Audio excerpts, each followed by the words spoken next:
Vicenda FAS. Dei giorni scorsi la dichiarazione del Ministero dell'Ambiente che si dice pronto a riesaminare i valori limite allo scarico per i FAS e per altre sostanze chimiche, tanto che per inizio settembre lo stesso Ministro Sergio Costa ha convocato un tavolo tecnico urgente. Compito del Comitato sarà proprio quello di prendere in esame le linee guida per la definizione di valori limite allo scarico di tali sostanze inquinanti.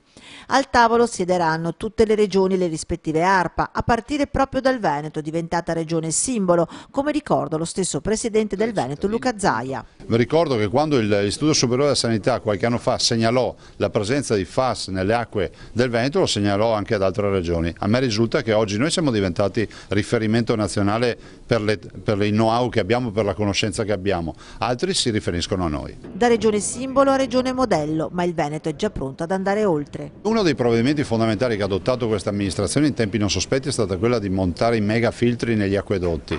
Megafiltri che vogliamo montare non solo nelle zone delle aree rosse per i FAS, ma in tutto il Veneto, perché se oggi conosciamo i FAS, domani ci saranno nuovi inquinanti che potrebbero andare a insidiare la salute dei cittadini. Per cui a monte vogliamo l'acqua pura che possiamo purificare e rendere pura solo con delle batterie filtranti ovviamente importanti, costose, ma lo facciamo volentieri.